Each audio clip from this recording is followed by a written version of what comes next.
I would say that's a no. Councilmember Jarstack, can you hear us? Can she see us? I sure can. Can you guys hear me? Yes, awesome. 5 by 5. All right, Gary, we're ready.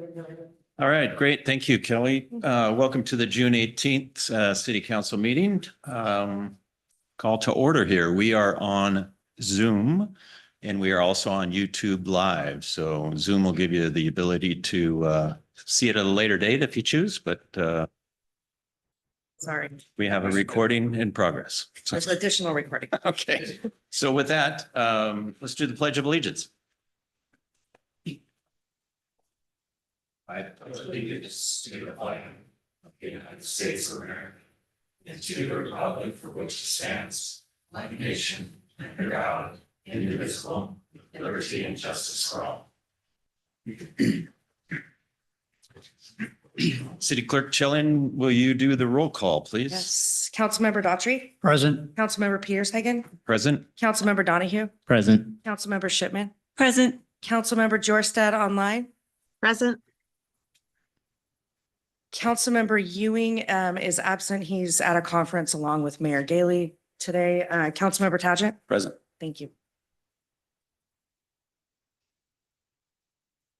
We need a motion to excuse Councilmember Ewing. Yes.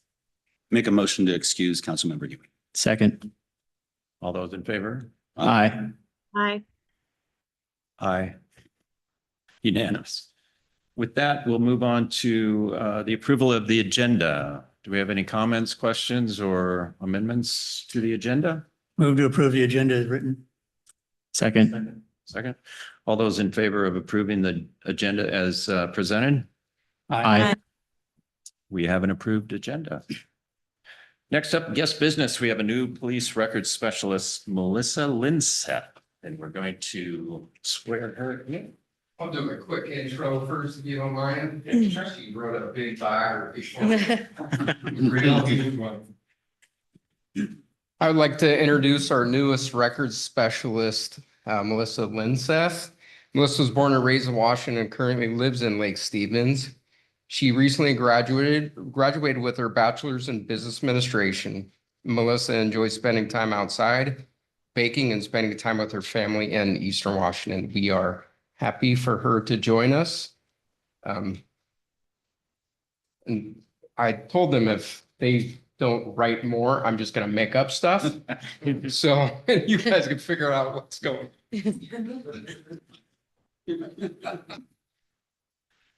Come forward, please. Is this on? Yeah. Okay. I get the honor of swearing you in. So just repeat after me and we'll take this nice and slow.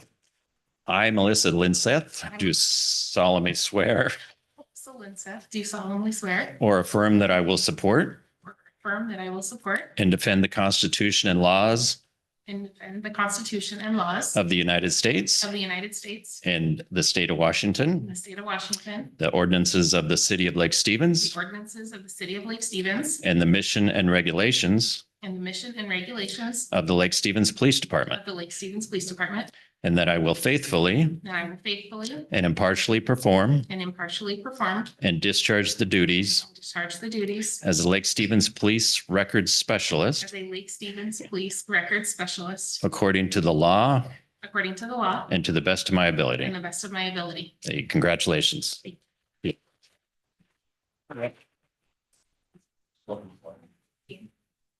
I'll sign this in a bit.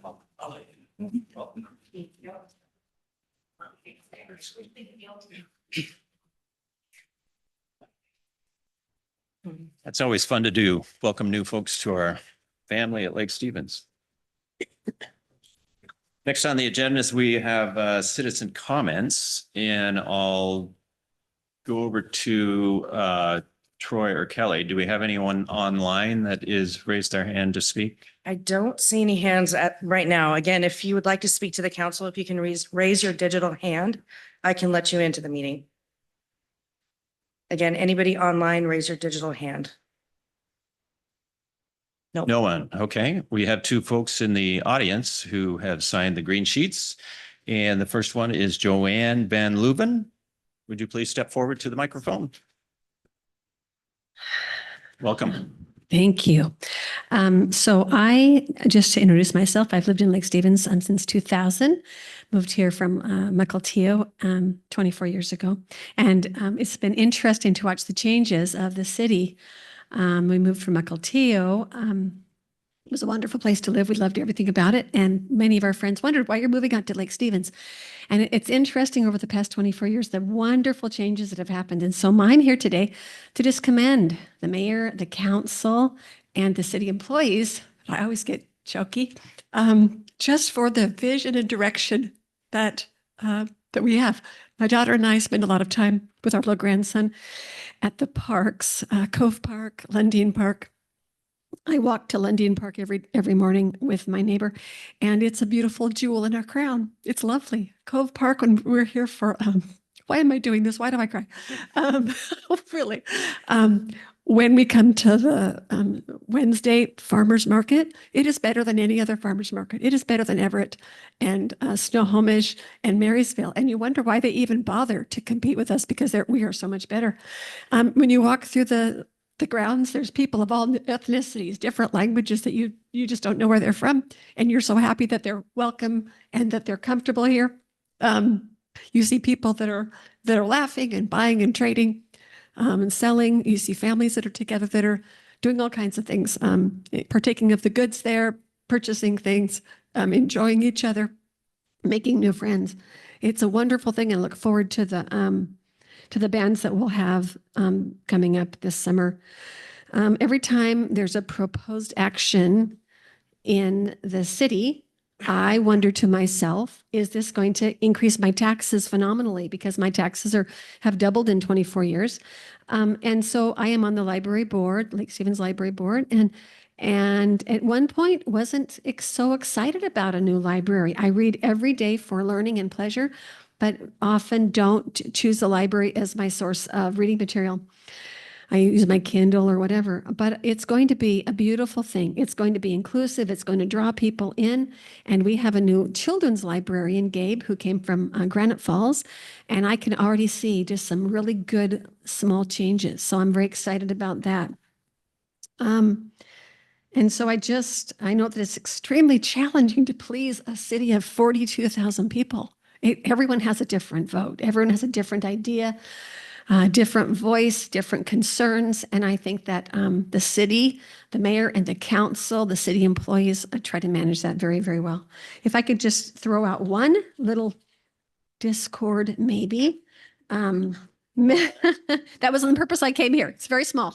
I heard some rumbling about banning fireworks. And I understand why. However, if you talk to my friend Jen Morton, who lives on Vernon Road on the lake, her house. We are at 3 minutes. I'm so Okay. sorry, but if you just No want to wrap problem. up. I will. Okay. Even she is against a ban, and she's had her house burned down. I think a huge fine on people that that use fireworks in the day that's not authorized. I think word will get out. So thank you so much for your direction, your leadership. Thank you for making Lake Stevens what it is. Sorry. Thank you. That's okay. Thank you. Next up, Bruce Morton. Welcome, Bruce. Thank you, Bruce Morton on Vernon Road. I second everything Joanne just said, and that person that she quoted, it's my wife. I had no idea you're going to quote my wife. So yes, my wife is also for fireworks. I saw that flock cameras are yet again on the agenda, so I want to speak briefly about that. I'm here to speak about the flock surveillance cameras. There has been a lot of discussion about who gets access to the data. That surveillance data, which contains all our movements on a rolling 30-day period, will be a public record that can be subpoenaed for criminal cases and investigations. What about civil cases? Will flock data be subpoenaed for investigating divorce cases? If a husband is cheating on his wife, will the wife be able to have the divorce court subpoena the flock camera data? If an employer is suing an employee for not showing up to work on time, will the civil court subpoena flock to prove that the employee was showing up late to work? At the last meeting, the police were having a hard time coming up with a scenario where 30 days of location data was critical. I'm sure they eventually could come up with something, but I can also come up with equally scary examples of how this flock data could be used against innocent people just going about their lives. As I've said before, please reject this system. But if you must, reduce the data retention to 3 minutes, as recommended by the ACLU. As we heard in the last meeting, all they need is 20 seconds to check the license plates against a hot list. That's all that's needed for the vast majority of all the scenarios that we can think of for this flock data system, flock surveillance system. By having no data retention, it eliminates all the concerns about privacy and about data sharing and where's the data go and do we need to get notification? Do we want 24 or 40-hour notification from Flock? All those concerns go away. It becomes a simple, hey, did a criminal pass through here? We catch them. I'm afraid that once the camel's nose gets under this tent, we'll have cameras not only at the entrance to the city, but they'll need to have cameras at the entrance of every neighborhood because entrance to the city that's not enough data. They need to know more specifics. And then eventually it's going to be on every corner. And that's going to be very expensive and very wrong. No big brother for Lake Stevens. Thanks. Thank you, Bruce. Any other folks in the audience care to speak tonight? Seeing none, let's move on to council business. How about if we start with Councilmember Tadgett? I've been away, so I haven't had any else. Thank you. Glad to have you back. It's good to meet Councilmember Georgestad? None for me tonight. Thank you. Thank you. Councilmember Shipman? I did a couple of things. I attended our high school graduation a week ago. And so I just want to take a moment and congratulate all of our 2024 graduates, their families, and also thank our school for all the hard work they put in helping these kids succeed. There's a lot of checklists to graduate high school these days, and the support the kids get from the staff at the school is much appreciated. Also on June 8th, I attended the Pride event that was up at Mount Pilchuck. And it was a wonderful event. Lots of families there. They had a child area with some Velcro axe throwing. So the kids really seemed to like that. There were a lot of booths with information and small gifts. And I just saw a lot of smiles and very calm and welcoming environment. So it was a nice event to attend. All right, thank you. Councilmember Donahue? Yes, thank you. I will also echo congratulations to our graduates.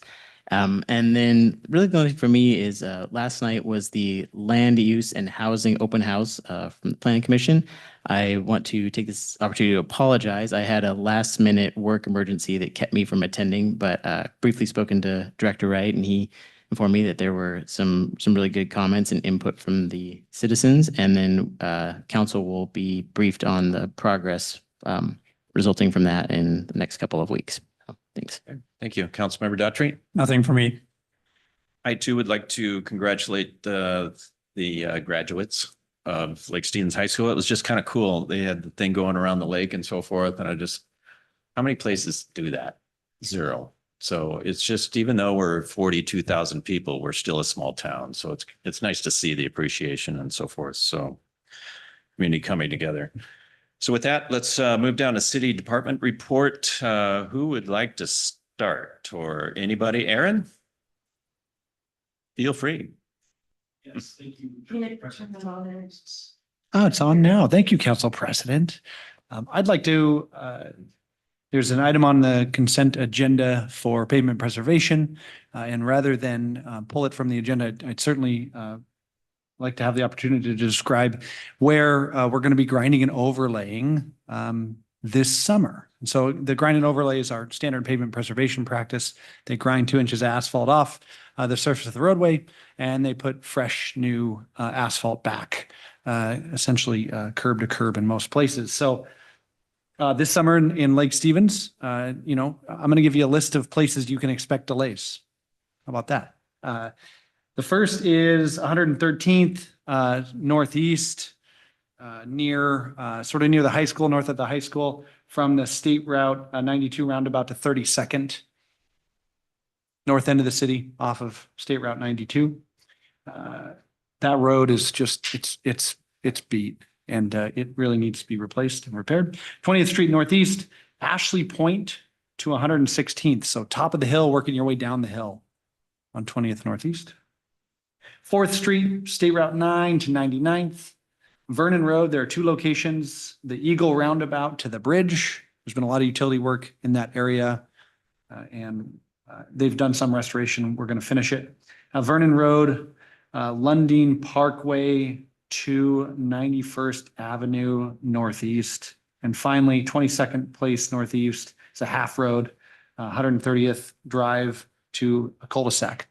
We identify these locations based on pavement preservation ratings and index. And the goal is to maintain a PCI, pavement condition index, of 80 or better. And these are the roadways that scored the lowest and need to be maintained. Any questions on that? Looks like Kim has a question. Councilmember Daughtry. When's 20th Street Northeast scheduled? I will get you a copy of the schedule. I'd be happy to share a copy. I don't have it in front of me. Okay. I'm just looking at one particular weekend. I'll say this. We work really hard to avoid that particular weekend. I understand. Thank So you. I have a very good feeling it's not scheduled for that weekend, but I'll double check. Any other questions? Aaron, I noticed that there's striping on each of these overlays and so forth. Is there a separate program for striping that's going to take place this summer? There is. So we'll bid that separately and come back with a contract award for that at a later, Okay. soon, but later date. We're in dire need of some striping in our city. So, okay, thanks, Aaron. Anyone else for reports tonight? Everybody's got their head down. Don't call on me. Okay. All right. Consent agenda. We have 4 items there. Motion to approve. So moved. Second. All those in favor of approving the consent agenda? Aye. Any opposed? Councilmember Georgestad, did you vote? I voted aye. Perfect. Thank you. I want to make sure you're heard there. So we have an approval on that. City Clerk Chellan, action items. Jill, adopt a formal name for the park formerly known as the 20th Street Ball Fields. Yes, thank you. So our naming policy outlines the procedure in which we name a new park or facility.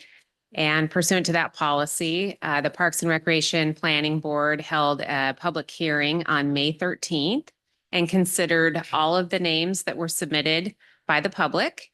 And they deliberated and had forwarded a recommendation to the City Council for adoption of the term West Lake Park. It's the 3 words, not West Lake to be confused with anything else down south. But in your packet, you will see all of the names that were suggested, and those were done by survey. We advertised it in the newspaper, through social media, and on the website. So the names that they had forwarded, if you so choose to adopt that name, it'll be done by resolution, which is also included in your packet. And then I also included the naming policy for your review. So if you have any questions, I'm happy to answer those. Yes, Kim. I just have a comment that congratulations to you because you were named. Well, Someone wanted to name the park after you for all of your hard work. So thank you. And then to our citizens that had a great sense of humor when they were Yes. naming the park, it was a pretty entertaining list of names. But no, I just want to say congratulations to you, and we do appreciate all the hard work that you do. Thank you, Councilmember Shipman. Any other questions of Jill? Do we have a motion to approve? Resolution number 2024-05. So moved. Is there a second? Second. All those in favor of approving resolution number 2024-05 signify by saying aye. Aye. Any opposed? You have a resolution approved, Jill. The next one, adopt a formal trail name for the trail from Marysville to Lake Stevens. Yes, this is a little bit unique in the sense that, as I'm sure you're aware, we've been working with the city of Marysville to develop a trail that will take Centennial Trail at the north of Marysville and connect with the city of Lake Stevens eventually. And we'll run all the way down to 20th Street Southeast.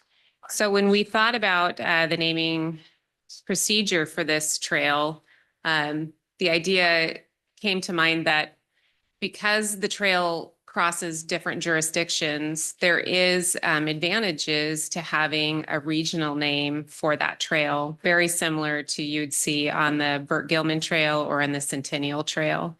And it really allows the users to be able to have some certainty that there's continuation of that same trail. So it's really helpful for them for placemaking, and then it's also helpful as an economic development initiative.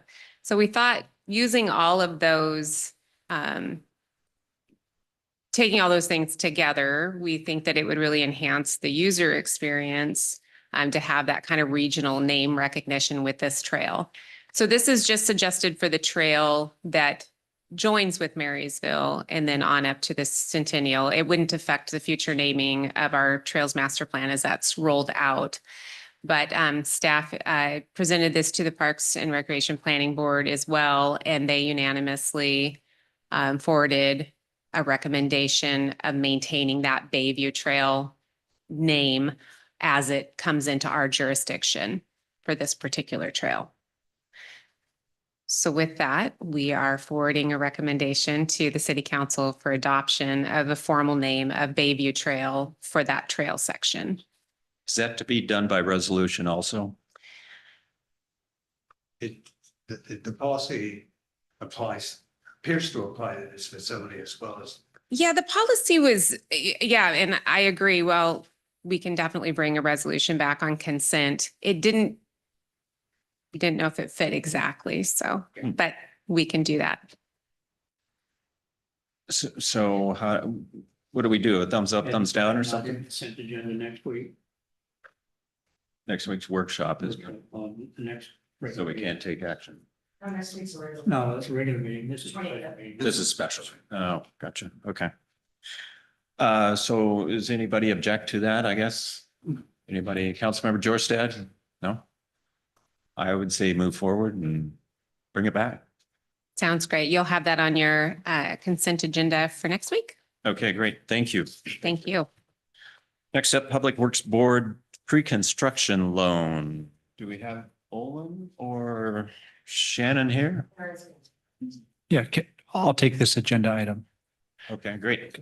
Thank you, Aaron. Thank you, Council President. So this agenda item is for a motion to authorize the mayor to sign an applicant certificate for the city to apply for a pre-construction loan with the Washington State Public Works Board for engineering, design, permitting, and public outreach for replacement of a failing bridge on 36th Street Northeast in the north and east corner of the city. It's a bridge over Catherine Creek. It's been failing for years. It's about a 19-foot span. It's actually 19 feet, 6 inches long. It does not qualify for federal bridge programs. The threshold for federal bridge programs is 20-foot span. We've had many engineers measure that bridge. It's 19 feet long. So it doesn't qualify. It also doesn't qualify for, has had some trouble qualifying for fish passage grants. Because there is no fish barrier there.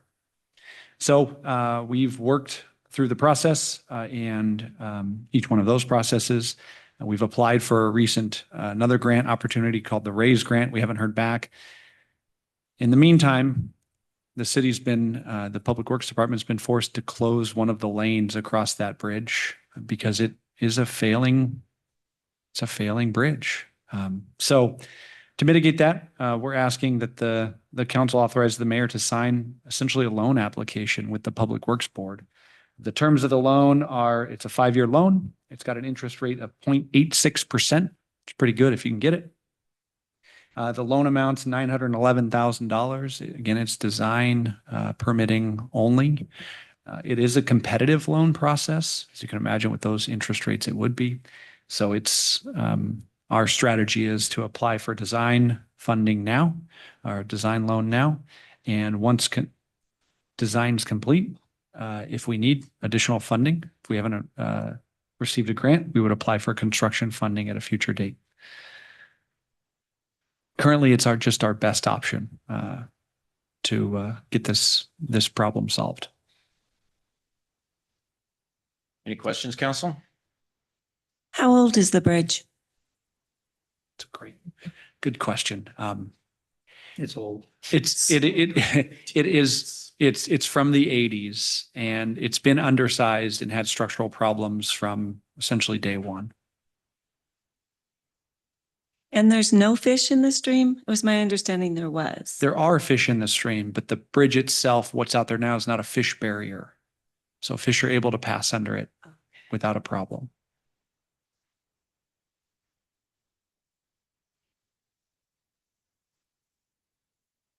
Any other questions? I'd move to authorize the mayor to sign an applicant certificate and for the city to apply for pre-construction loan with the Washington State Public Works Board.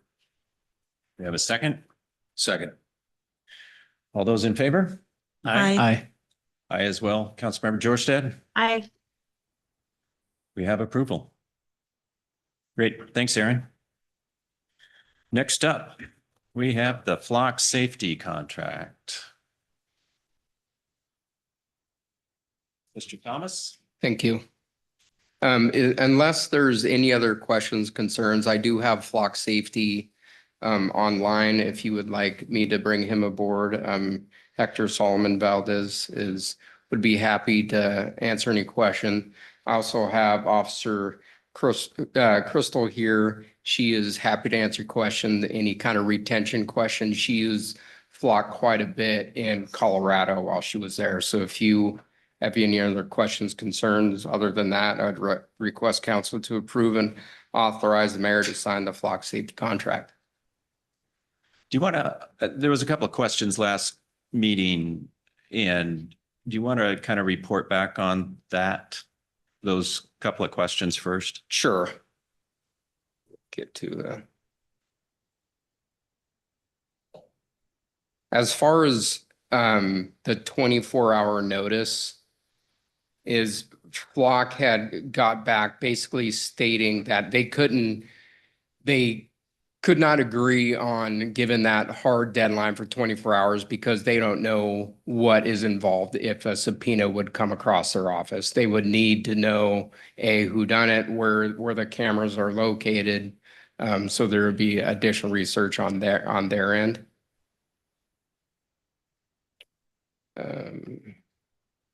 Just to clarify, they would still be able to notify us though, just not within 24 hours?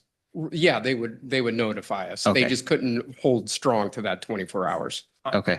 On the first page of the agenda, they've agreed to add some additional language that they would give us the request as soon as possible after it's received, but they just could not guarantee in all cases it would be within 24 hours.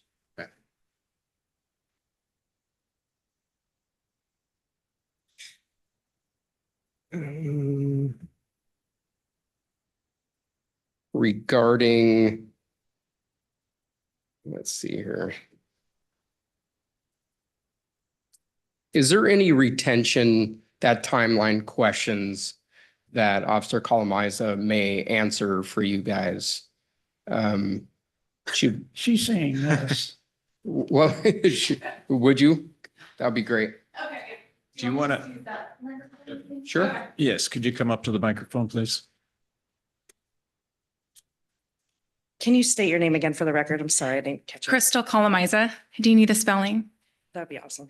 K-O-L as in Lincoln, O-M as in Mary, Y-Z-A. Thank you. You're welcome. So my name's Crystal Colomaiza, and I'll just give a very brief background. I have over 10 years of police experience, been a sworn police officer for over 10 years, and then additional experience on top of that. I've been an investigator, crime analyst. I've done a lot of things. I was a hostage negotiator for the SWAT team, but I also have experience in actually using Flock in an investigative capacity. And so I've used it for multiple situations that have to do with the retention question that you guys are talking about.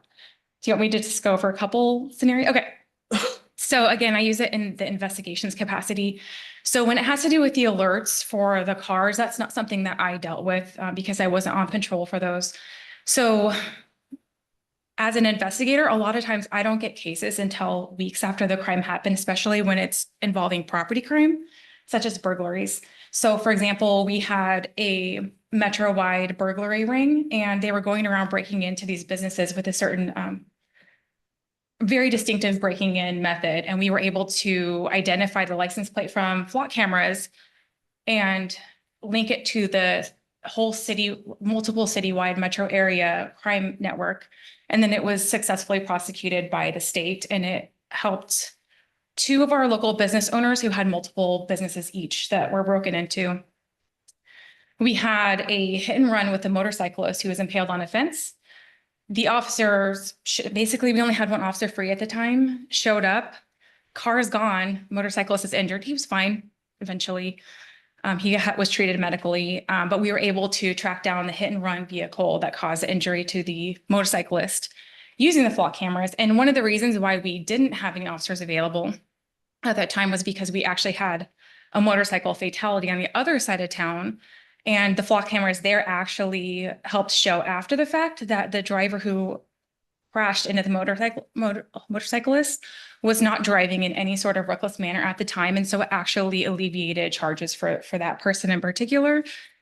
We had a homicide where we were able to get timing later. And so this instance, we didn't know the guy was dead for 2 days. And so by the time we got called, started investigating, we had to get subpoenas for video camera from the house. And then once we got those times, we actually were able to identify his vehicle license plate, which his car had been stolen. We were able to actually get video of the murderer driving his car from his neighborhood.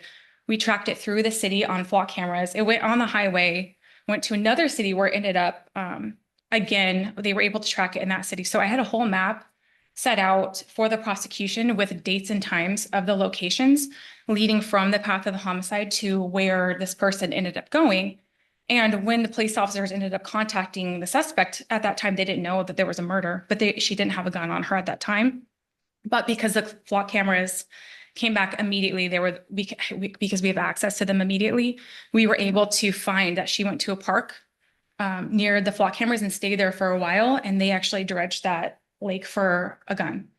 So the scope of this is very high. And again, I worked in an investigative capacity, and a lot of times we didn't know these happened for days. And these are the crimes we're talking about that have like $100,000 worth of loss for our community members, for our businesses.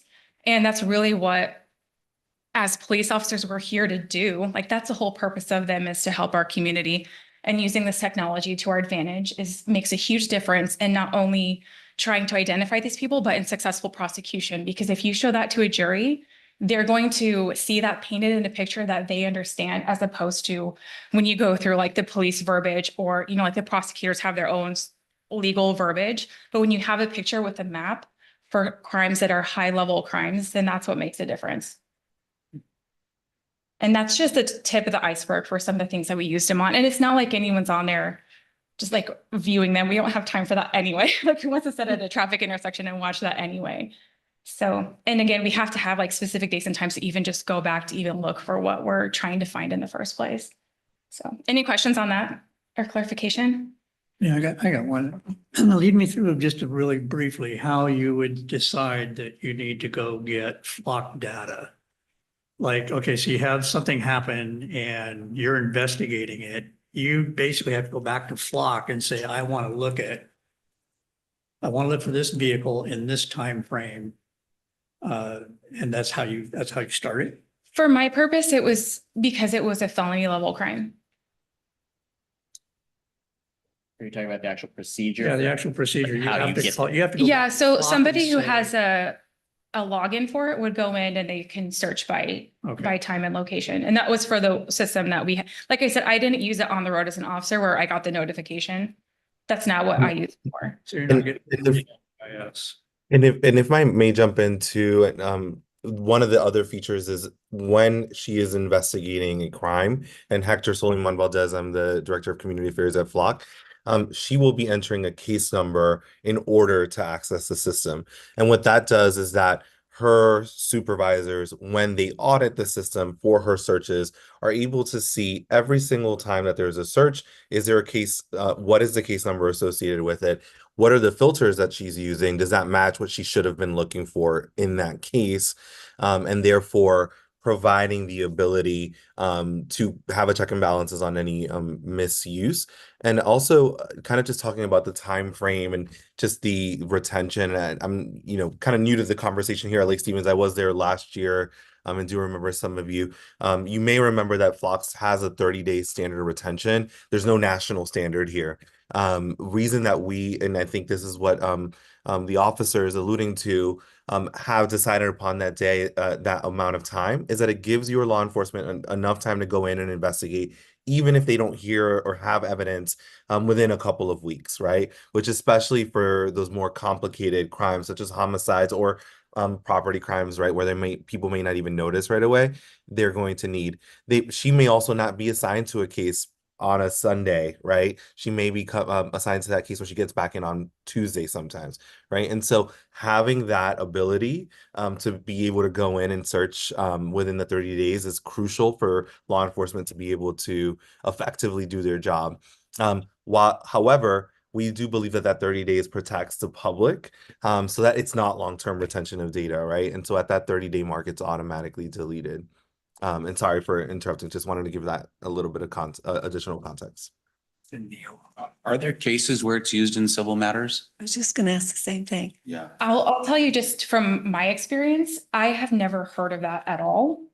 But I worked with them for about 2 years before I came. But I feel like that's something that someone would have said, but I've never heard of it being Is used. there anything written preventing it? So Is there any yeah, guidelines written that so it cannot be used in a civil case?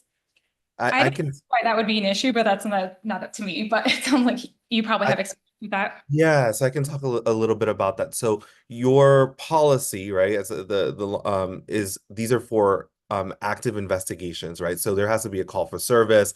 There has to be something that law enforcement is investigating at the police department. For, let's say, as was mentioned earlier by the public, and that's a question that comes up quite often. There's a civil litigation, a car accident, or a divorce. And again, I'm not your city attorney, so I definitely want to defer to them. What generally we've seen, and we have about 50 cities in the state of Washington, what their take is that this information is for law enforcement to use in active investigations. The system is requiring a search reason, so they have to have that case number. The other facet, the proactive side, is hot list alerts, which are CJIS information, right? So that's already exempt from the public. And so again, if somebody was to say provide a public records request and say, I need to have the data for the last 30 days, really that is in a way asking the police department to break their policy, which is put into place, their LPR policy, which is put into place to protect the public and to guide how they constitutionally police in your community. But again, obviously your city attorney has probably looked into this issue already. That is what we've seen throughout the country and in the state of Washington. Have there been any cases where a judge has had the police department break their policy in order to facilitate something that you're aware of?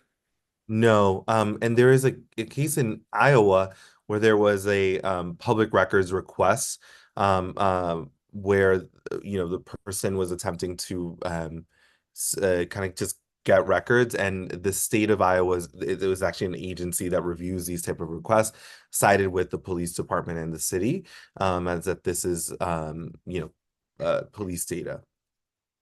This was a concern of Chief Biagio early on. And we looked at the issue of public records requests and the easy answer would be, oh yeah, there's so-and-so versus the city of.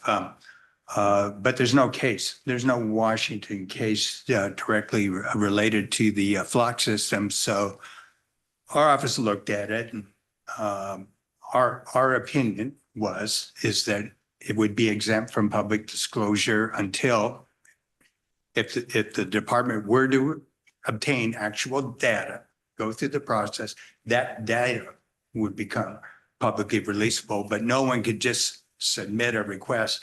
Yeah, I want to see everything that was taken within the last 30 days, or I want to see even on a particular date or time. So people in civil litigation or in criminal cases not related to a request. At least it's our opinion is that our courts would agree and say no, that data is not subject to release. We looked around the country to see what if there were other cases in other states that may have public records disclosure laws similar to ours. I think we saw the Iowa case, and I think we saw one other in those cases. The courts upheld the privilege and not releasing that data. So can't guarantee it until the matter goes before a Washington court, but it doesn't look likely. And with the number of Washington cities that already have the flock system, if the plaintiffs' bar thought, or those who like to make public disclosure requests thought that they could get the data, we probably would have seen it. So, but I don't know. But that's our opinion anyway, and that's how we view the matter. Any other questions for me? No. Well, thank you. Okay, thank you, council. Appreciate it. Any other questions, council? Not hearing any. Do we have a direction? Motion to approve this or?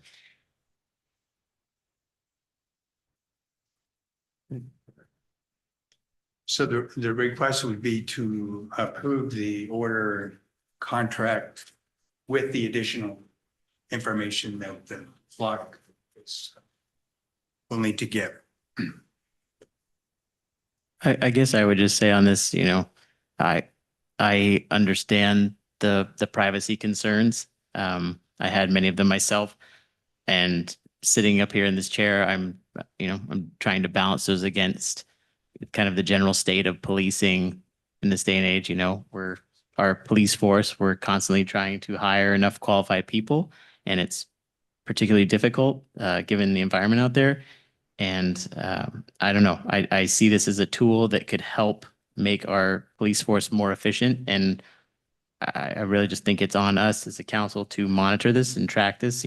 Flock has met us on these points here, and they're going to provide us with updates, if any of this information is ever requested. And if we get an update to that effect, I think it's on us to act accordingly and protect, our citizens. But until then, I see this as a valuable tool that will help our police force and, promote public safety. So I think it's worth moving ahead on, but we really just have to do our best to monitor it and go with whatever comes.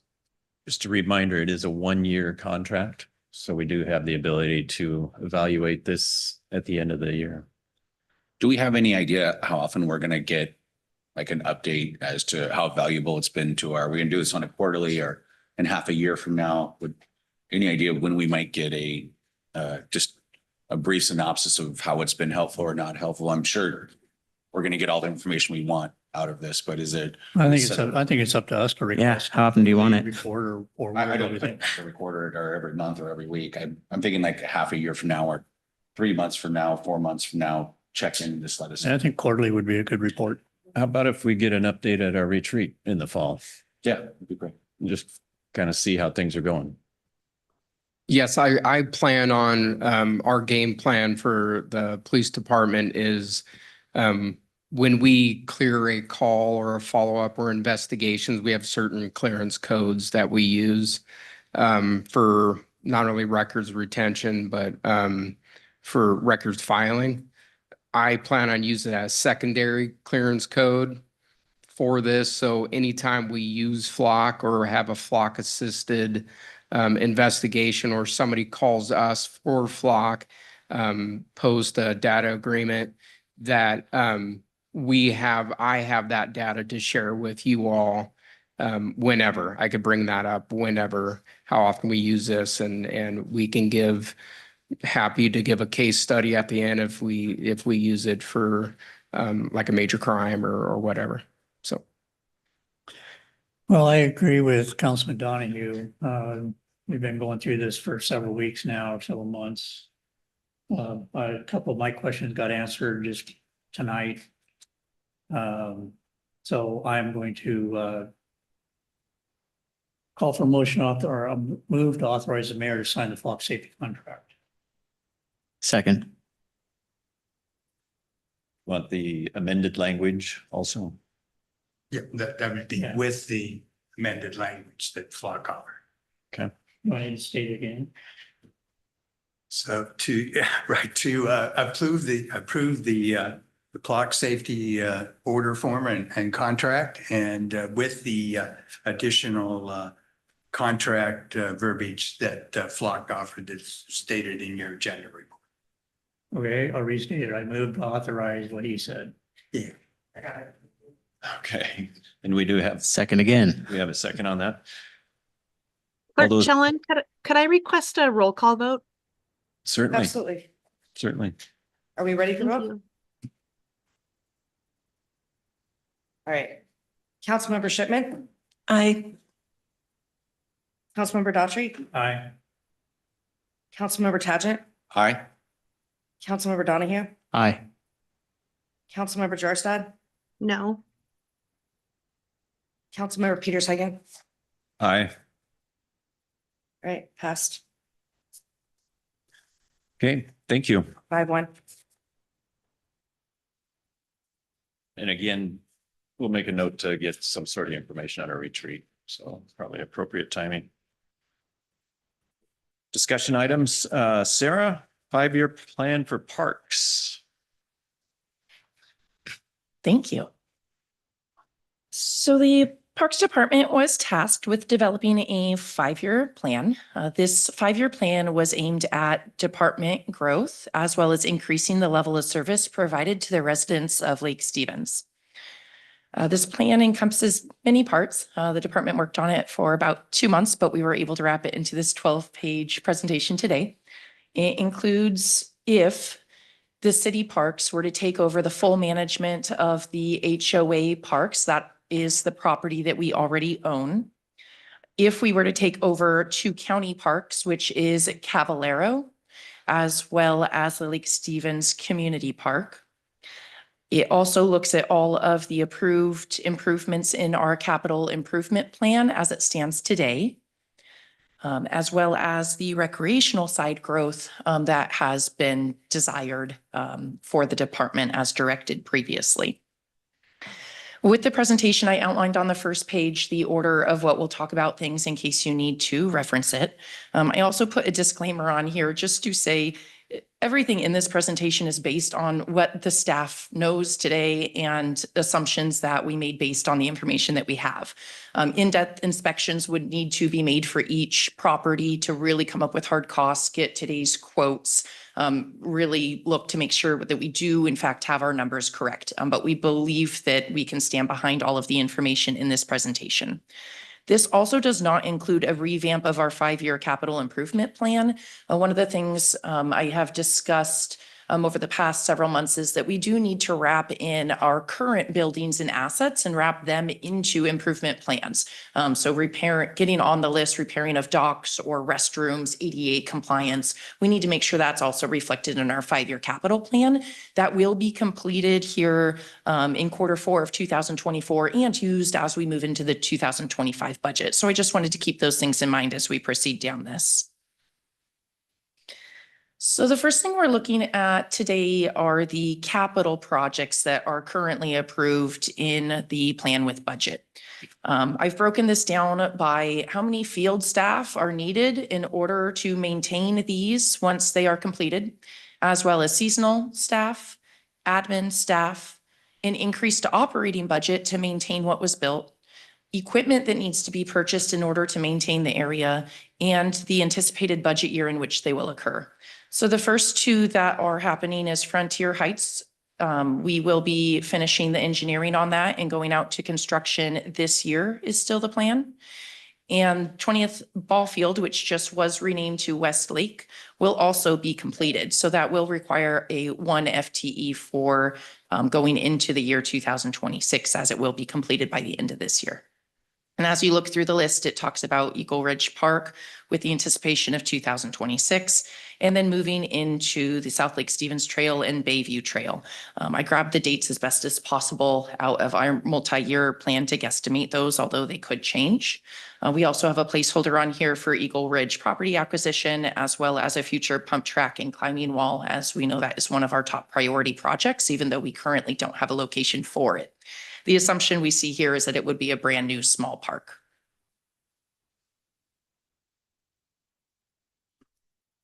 Going down the list, we would be looking at future change in management. So again, these are properties that the city owns, but other people are managing. So the HOAs currently are managing playgrounds, sport courts, or just open green grass on these areas.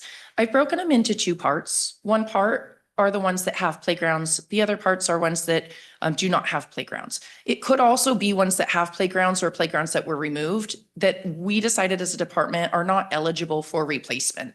Several months ago, we had brought a playground plan forward to discuss which ones would be really good candidates for playgrounds. Really has to do with the size of the location as well as visibility from the street and availability for public parking as people would be traveling to the city to go into them. One of the benefits of replacing playgrounds at these 5 locations and taking over the management of them is it would help spread the stress that we're seeing on our really popular playgrounds now. It would help give families more locations to go and to be social at. A lot of these locations currently are not utilized by the general public as they're not heavily advertised, and we are not fully managing them today. We've broken this again into how many field staff would be needed and what we anticipate would be needed at day 1 when we take it over or within the first year, as well as that operating increase. The startup costs are the most expensive, especially when we look for playground replacements. Out of all of the ones on the screen, only one of these locations has a playground that wouldn't need an immediate replacement.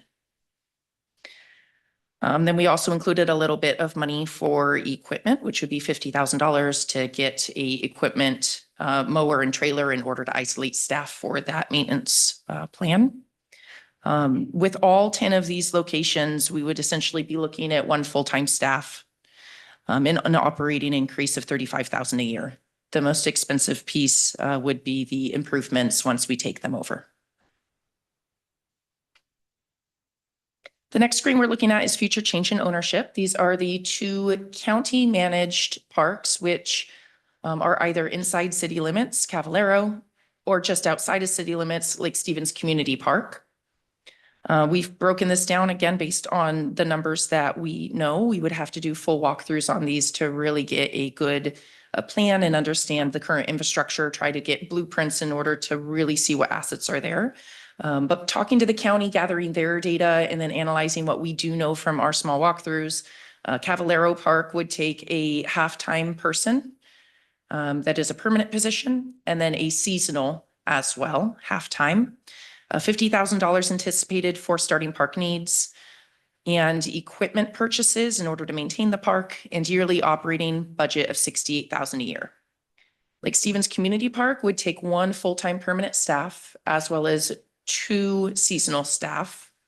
It would also take an admin staff, as fields do take admin in order to talk and book and manage everything that happens at those locations.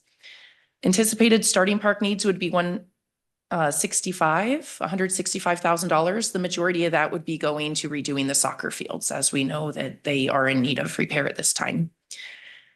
Equipment would be 182,000. This could go down if the county was willing to give us the equipment that they currently use, if they don't use it at other locations, or if it's equipment that we could double at Frontier. Since Frontier Park is getting synthetic fields, we may have some pieces of equipment that could transfer back and forth. Currently, Lake Stevens Community Park is not synthetic, but it is big grass fields, and some of that equipment may be able to transfer back and forth. Also, as we finish the 20th ball field location, now known as Westlake, if we do get a robot liner in order to line fields, that would be something that we'd be able to use at Lake Stevens Community Park as well. Yearly operating costs would be around $200,000.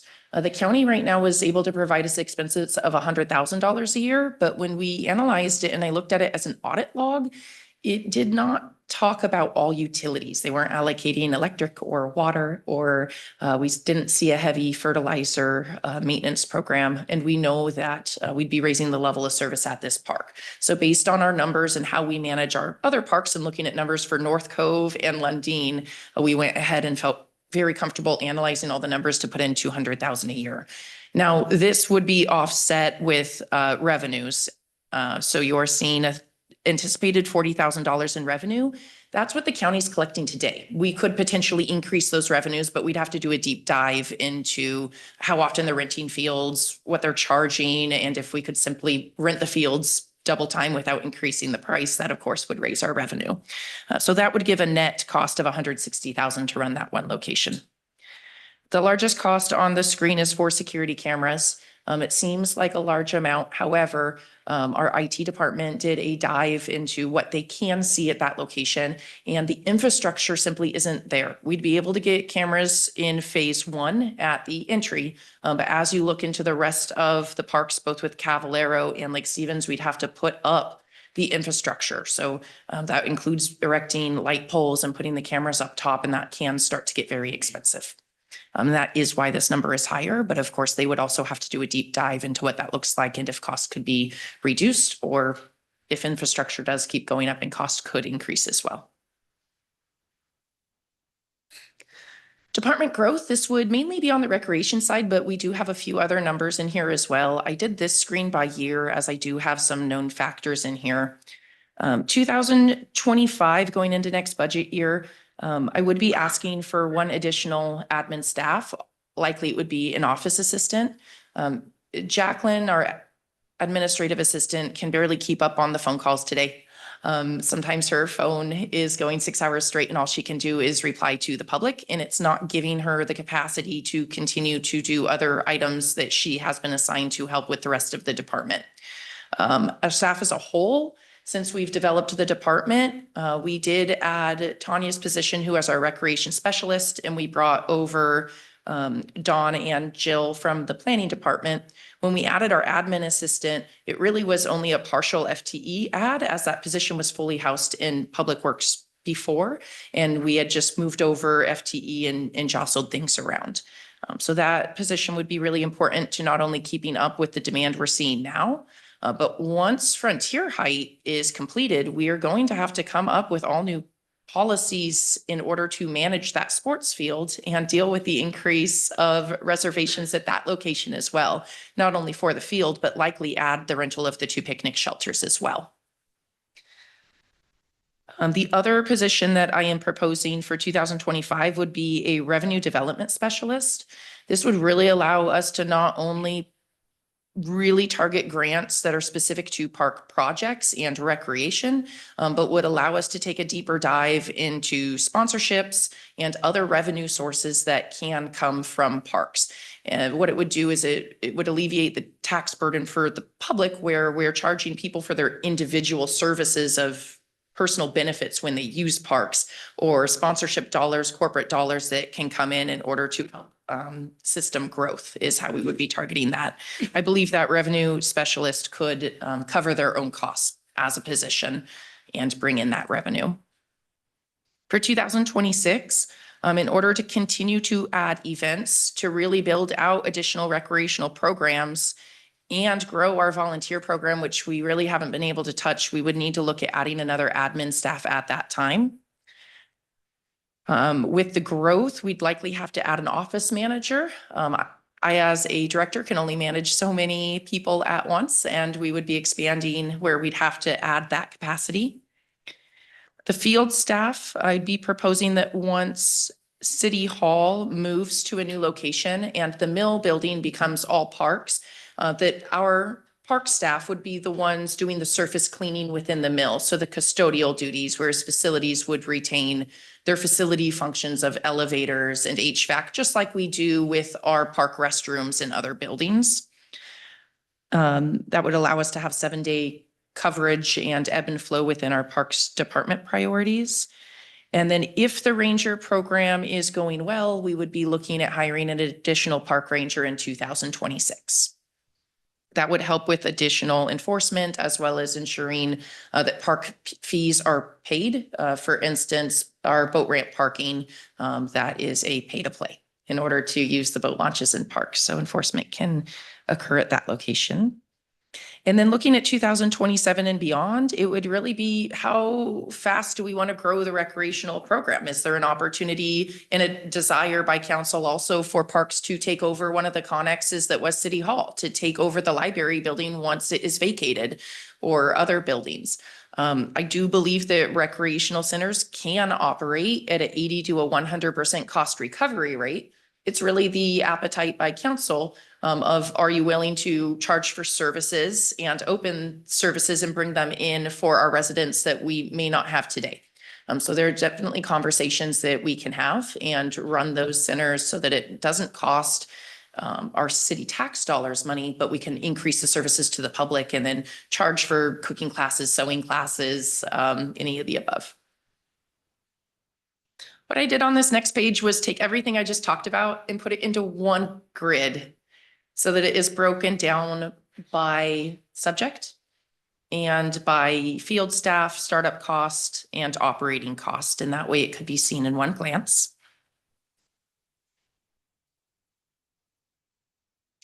The next 2 pages, I came up with potential organizational charts and what it would look like in order to get the field staff up to 14.5. If we said yes to everything in this plan, that would be the number of staff that the field staff has to rise to.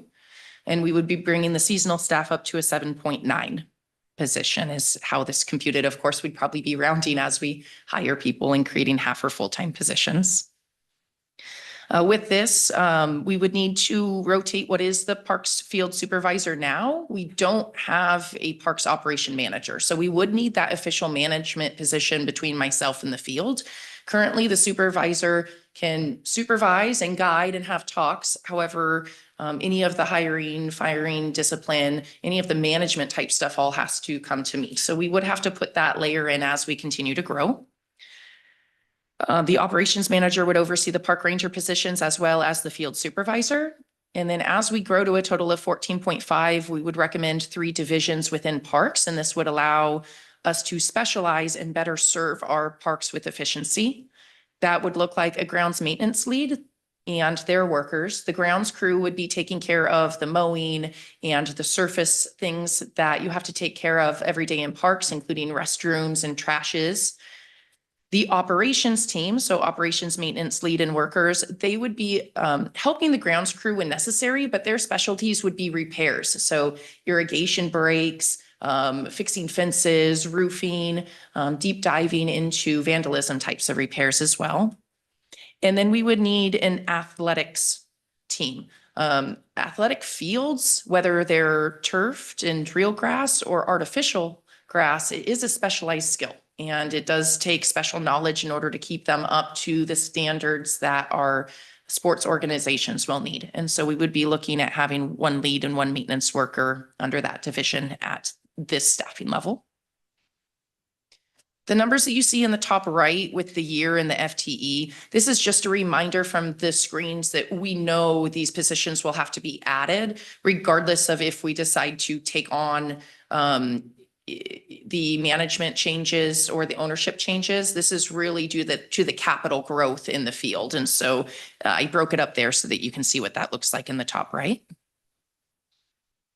Moving on 1 more page to the admin team, which I often refer to as the recreation team as well. If we were to grow to a 10.6 to a 13.6 full-time staffing, this is the proposed organizational chart. So we would have a recreation office manager that oversees all of the recreation sides. So that would be all of the customer service calls that are coming in, and the recreation specialists and assistants who are the ones that put on events, recreational classes, and really have that front-facing part of the job. Admin assistant would still report to the director to support all field staff as well as high-level department needs. The event and marketing specialist oversees the mill and does all of the marketing for the department.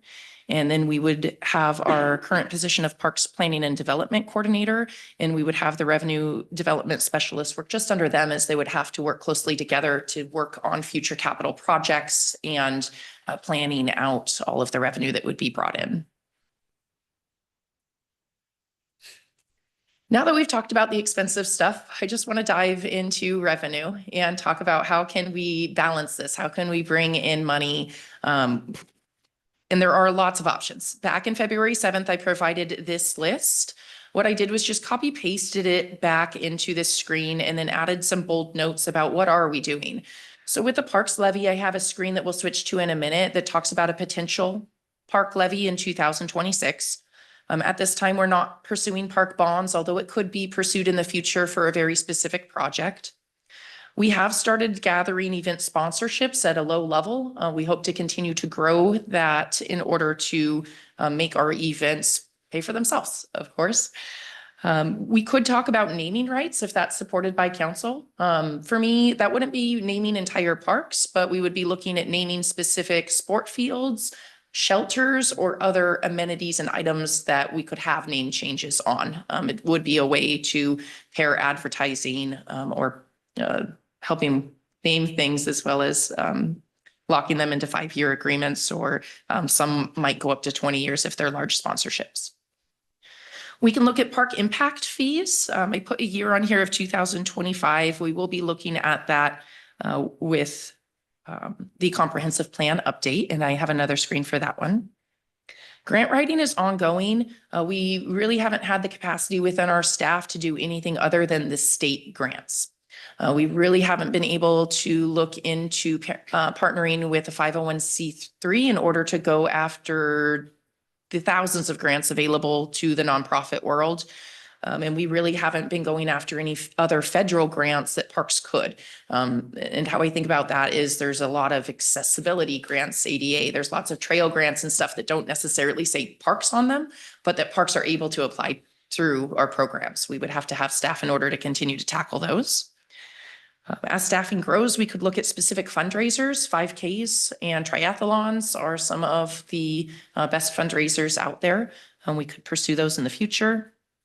I will be doing a dive into fee rates as well as the utilization of rentals. Sometimes the answer is not raising the cost of things. Sometimes it can even be lowering it in order to really get the facility used as much as possible and get the revenues up.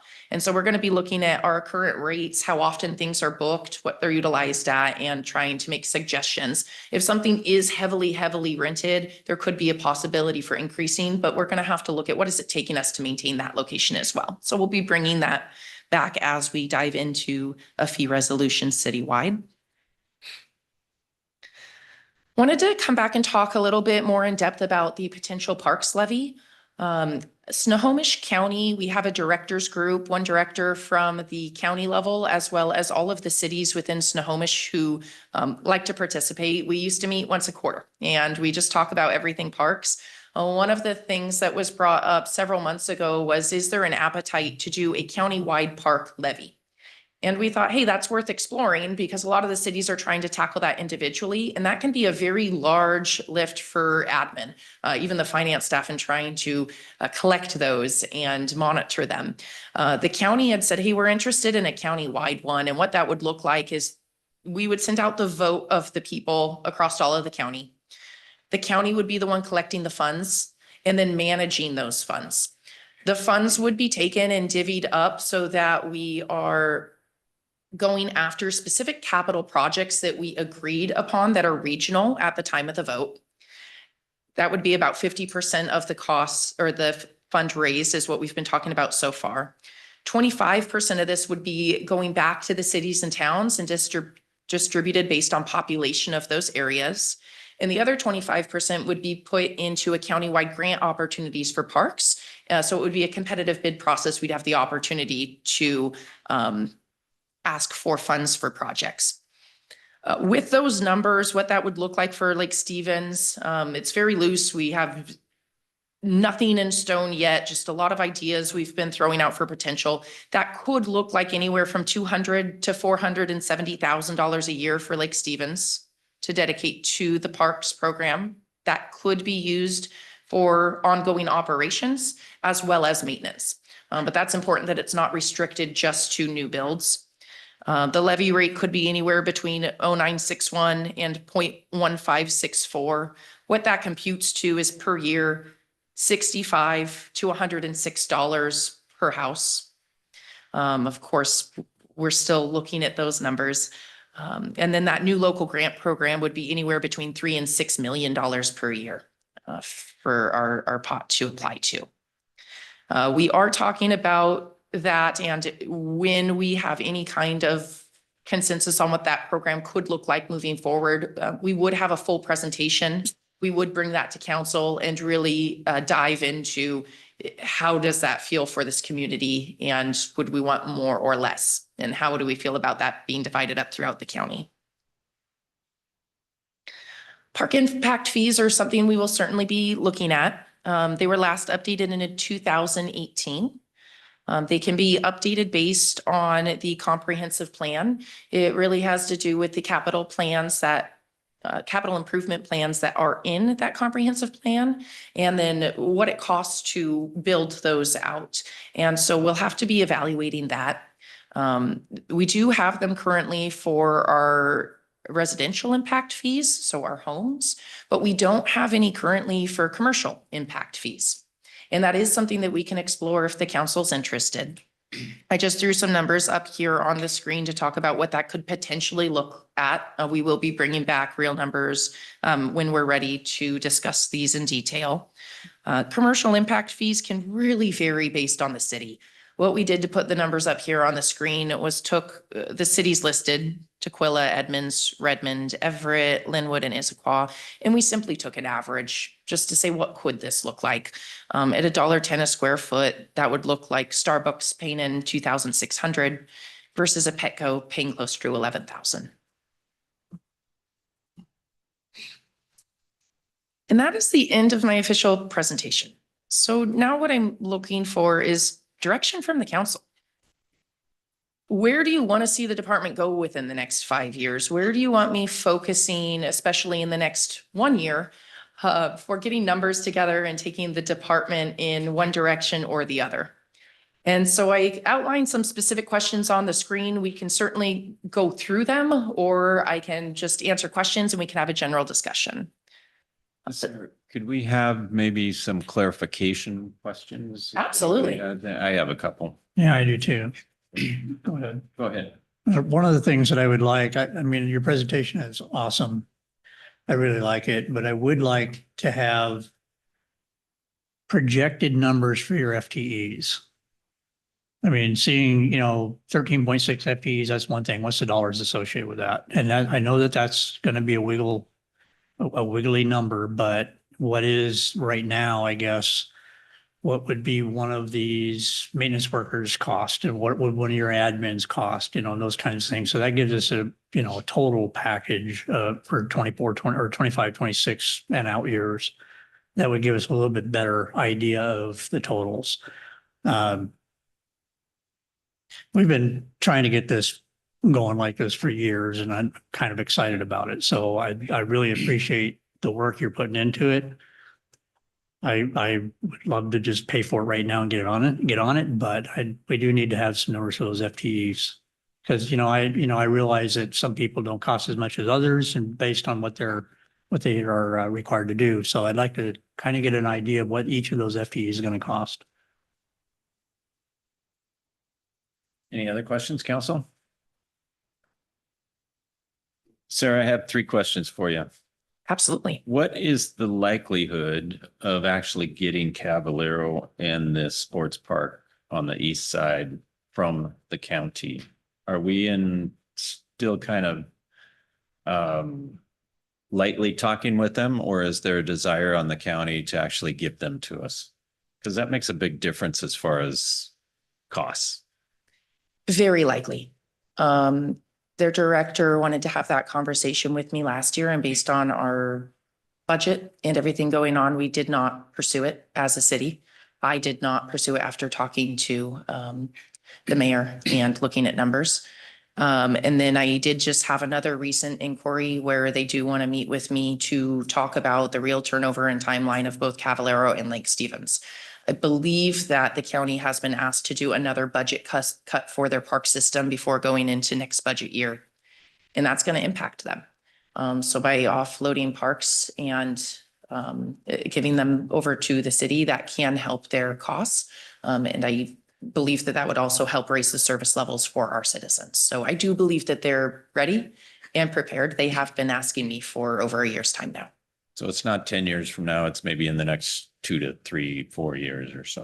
They could be prepared to hand it over in 2025 if this council's ready. All right, well, that's positive. You made a comment that this countywide levy, it's difficult for cities to collect and monitor, I think you said, the collection of levies. And I can just give you, for instance, and I guess what it leads me to believe is, I mean, we're only getting 25 cents back on the dollar essentially of what we're paying into the county. So it's like, yeah, there's got to be a better way. So currently the county, I mean, the county assessor collects stormwater fees from the residents in the city of Lake Stevens. Doesn't appear to be a big deal. So I don't understand why we couldn't have the county assessor collect park levy fees for us and not be involved in this county situation where we only get 25% of our money back to us.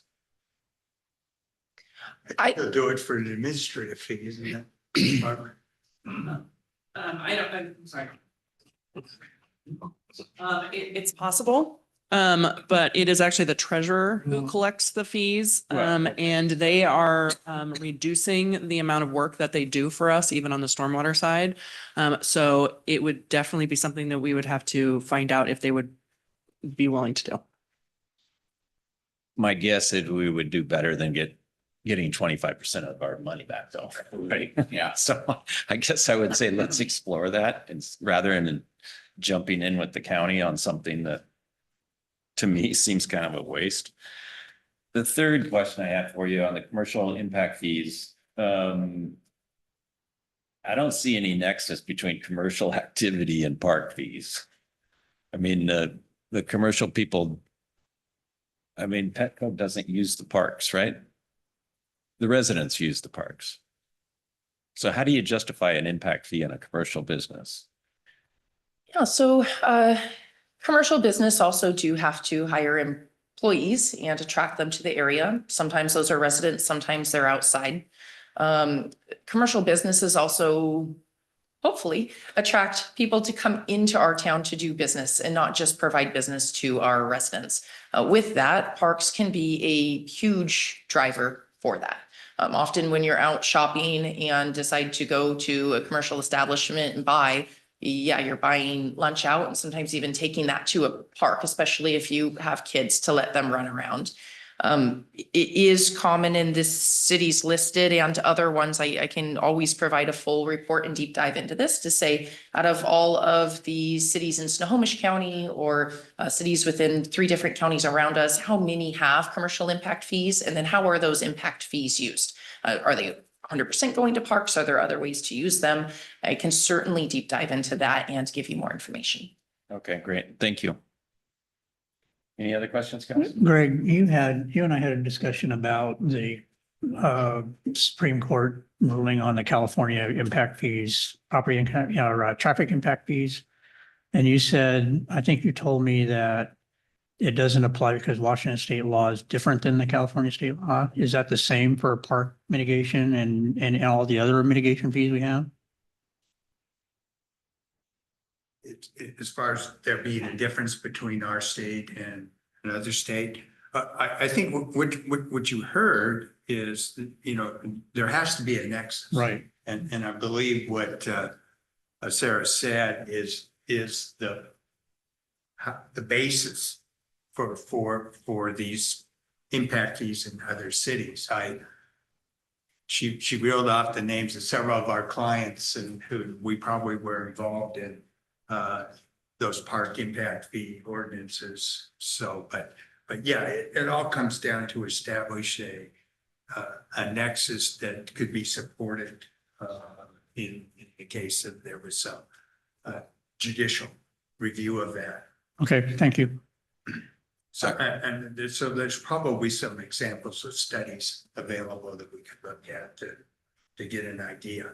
So the other question I have is related to what Councilman Peterson said, and he said 25% would come back to us if we did the regional thing. But how much would we think that we could get a regional project out of that in Lake Stevens? So you got 50% going to pre-agreed regional projects. Could we have a regional project in Lake Stevens?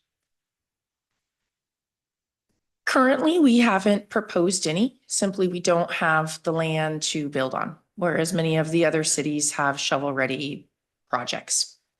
I think the only land that we have currently that we could develop that would be regional sized may be Cavallaro if we were to perhaps put 4 to 8 sports fields on that. But that would have to come also with a master plan redo. What about the old dump site? Well, yeah, I mean, that potential, but that's environmental issues. So yeah, That's got a big I just, you're competing tarp with over the it, yeah. 13 other cities in the county. for that. I get it. That's why I asked the question is, does it even look like we could even Yeah. get a regional project here in Lake Stevens? And that was the fact that, yeah, we're getting 25 cents on the dollar because we're not going to get any of that 50%. My guess is if the stadium in Everett went forward, that money would be going to that state. It's all going to that stadium. But Sarah, I would like to say, I would love to, I'm excited about the parks. I'm very passionate about it. For me to give direction in 5 years, I think I'm more of a approach of there's a lot of variables out there right now. And to try to plot a course for 5 years is give you direction right now is, I think I'm more of a 1 year at a time, see how those variables start to work out and what kind of grants might come in play and see what the needs are as we're kind of just got a more of a parks department in the last couple of years. I'd like to see how it plays out the rest of this year, how summer goes, kind of see how the budget ends up for next year and see what the need, it looks like you've directed the need and see how that fits into our budget. And then try to scope a 5-year plan from taking it like this year, see what kind of grants we get, see how our finances are, and then start to develop a 5-year plan that way, for me at least. Angie Councilman Jorstad has a question. Thank you. Marcus, I appreciate your comments. That's sort of where I'm at too. I would love to see this as a retreat topic, just when we're able to see kind of a bigger picture and what's happening in the other departments and do some preliminary budget planning. I think this is a great overview. I'm really excited about the level of detail that's provided here. I do also echo Councilman Daughtry's comments about wanting to see some more specific dollar amounts connected to the FTEs, but it's hard to have this presentation and make a 5-year recommendation, I think, without seeing a bigger picture and without sitting with us a bit and then talking about it more in depth. So just want to thank you for the information. Thank you for the presentation. And I look forward to the opportunity to make some bigger decisions moving forward. Well, I would agree with both of you on that. However, I will say that a 5-year plan, the way that they've done it, is something that at least you can, you have in the back of your mind, and it's a way forward, and that's great. But you're right, and we need some more data to find out how we're doing and where we really need to go. But I really applaud the 5-year plan. Where the director has a direction she wants to head. I love it. I'll say I love that. And we'll see what happens, but it's going to be an annual budget thing anyway. So Sure. but that gives us some points to look for. I agree. I think it's a retreat item so we can all take a deeper dive into it rather than this presentation, but I'd love to give you a path moving forward. I'd love to see the parks move forward as quickly as possible. When you start adding full-time employees and more positions, financially, I just don't know where we're at as a city with all the other requests for, sidewalks and everything else. Putting those puzzle pieces together takes a little bit more of a dive, but I love the parks and the way that we're going, and what a great compliment we got today from the gal who came in and said that she can really notice it. And that should make us all feel really good that we have paid attention to what the people want. And I look forward to doing that moving forward. I just wanted to double check something.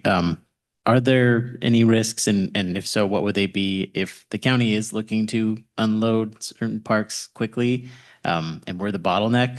Is there any negative consequence to us dragging our feet that we should be aware of, or would it just kind of continue as status quo? Financial.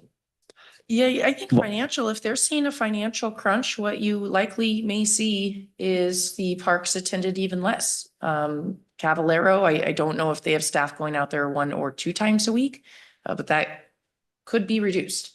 We do see that the graffiti isn't always taken care of in a timely manner. We do get complaints about the condition of the restroom, the porta potty that's out there, and their trash cans. And it's also the reality with the ball field. There are complaints from the local organizations about how often they can use them, the current maintenance levels. And you could just see them have to pull staff off or continue to not use fertilizers or other types of maintenance that just continues to break down. And it could then be a heavier lift to take over in order to get it back up to par. You already mentioned that your one guy who schedules fields is taking 6 hours worth of phone calls a day trying to do that. So we bring that park on. That is going to require us to bring probably another administrative person to try to facilitate that as one of our biggest parks in the city at that point. So financially, it will be a lift for us to take that on. And I totally understand it's a great park, and I wish there was, but I think it's going to require a lot more seasonals for that park, or a full-time employee like she has directed. But I'd love to see it in our city, but it is a financial lift. And right now, this, Snohomish County is taking care of that lift for our community's benefit. Yeah, and well, I guess that's the point of my question is if they stop taking care of it, I just want to make sure if we're digging ourselves a hole, like it's going to become a maintenance nightmare to bring it on someday, that we know that, and we can kind of balance that with the cost, like the significant cost, as you mentioned, of possibly doing it next year. So I just want to make sure, at least I'm clear on that. I think we need to contact Councilman Lowe and make sure that he keeps that on the list of important fields. As a direction, are there any of these that you want me to just start preparing, keeping in mind that I can bring it forward for the budget that will be 2026? Do you have any interest in me doing a deeper dive into any of the HOA parks, or one or both of the county parks? Do you have any priority as to if we were to take over Cavallero first or Lake Stevens Community Field? I would say I would like to know what Cavallero is going to take. If they're going to reduce services to it and then we don't get to use it as much, probably would behoove us to figure out a budget item to take care of that park. So I would like to know more about Cavallero to see what that lift is for us. I guess for me, I would, be interested in your thoughts, which ones should we be looking at as a priority that would be the most beneficial to the community in terms of, revenue generation, services we could offer. For me, it's like, okay, we got the 2 big shiny ones, but beyond that, any input you can give me would be appreciated. Yeah, I think the use of the Lake Stevens Community Park is a lot higher than Cavallero. Cavallero, you're using the skate park and the dog park. And that's about all you're using, but there's a lot of potential for capital improvements on there too. Like we've had those plans for years on what we wanted to do down there. Absolutely. But Lake Stevens Community Park is basically built out with the Great Lawn. There's still some opportunity for other capital projects over there, from what I understand. But I think that the use of that park is higher, much higher than what we have at Cavallero right now. And to lose that in maintenance terms might be a big problem. And then looking at what she has already talked about on the ownership there, that's the most expensive one to take over anyway. Not even talking about security cameras, just the FTEs, the starting park needs, and the equipment and yearly operating. That's the largest one. So we're really gonna have to balance that one. And we're bringing on 2.3 FTEs just for that park. So, That I know those people you've used elsewhere, but that's what she has on the chart. That park also has the greatest revenue opportunity Right. too. So Exactly. I have two questions for Russ. Sorry, Russ. Lake Stevens Community Park is outside the UGA. Correct. What is our ability to secure more properties outside the UGA for the purpose of satisfying our park needs? Good question.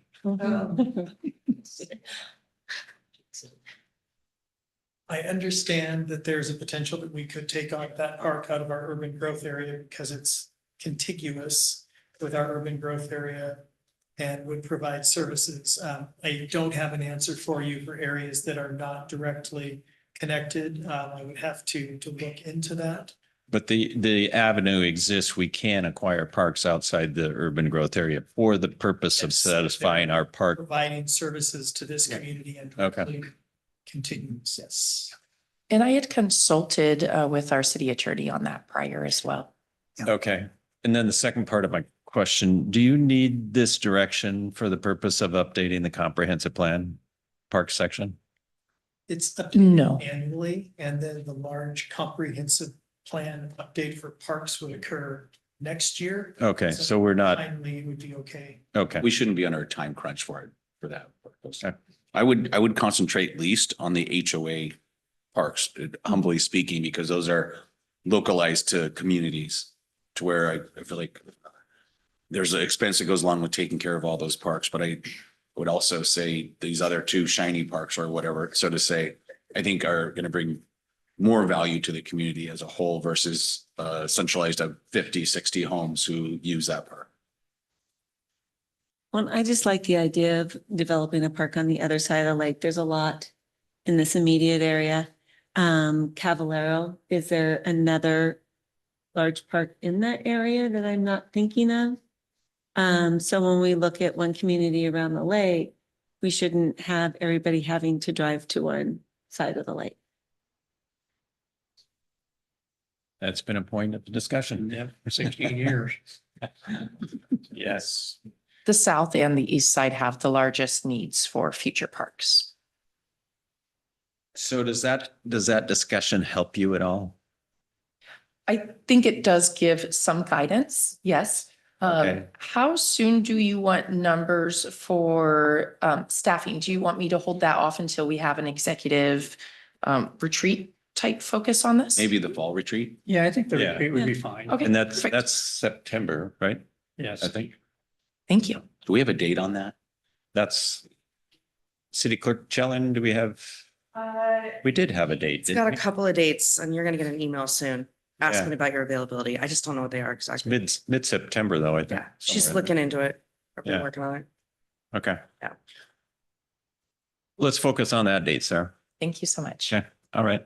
With that, this concludes our council meeting for this Council evening. President, can I talk to just the agenda next week? Oh, please, certainly, before we sorry. moved? Okay. Sorry. No, look, it wasn't on the agenda, so I apologize. So, regular council meeting next week, June 25th.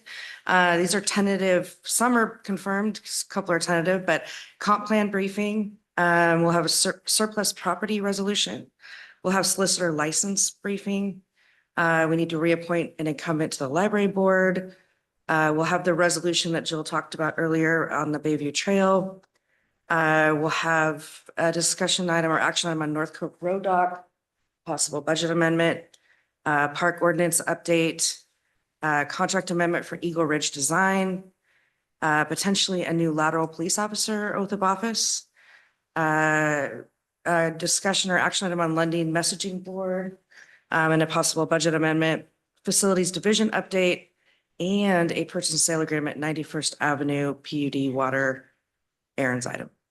Wow. It's quite a bit. So we're kind of looking at all of the items and fitting it all in and figuring out how it's all going to work, but more to come. Okay, great. Yep. Thank you. Yep. So now we conclude our council meeting. Yes. We will be going into recessing into executive session for discussion of litigation or potential litigation with no action to follow. Yes, we need 10 minutes 7:35, so we need to plug that in for Angie if we could, or if someone could get Angie on Teams, we might just be able to use one of your devices. What? We're small enough group tonight. If Ryan, if you want to use We'll find out. the link I sent out for Angie, that'd be great.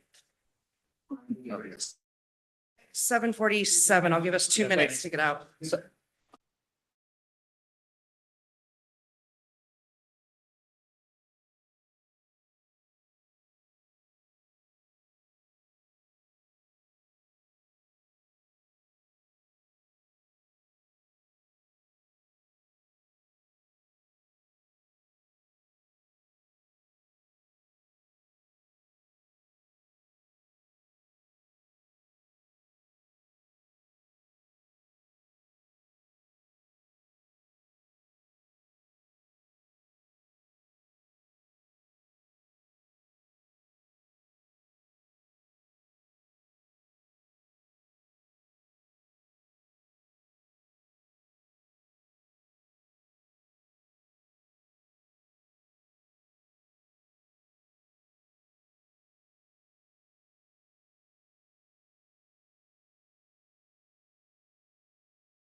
Councilmember Jurstad, can you hear me?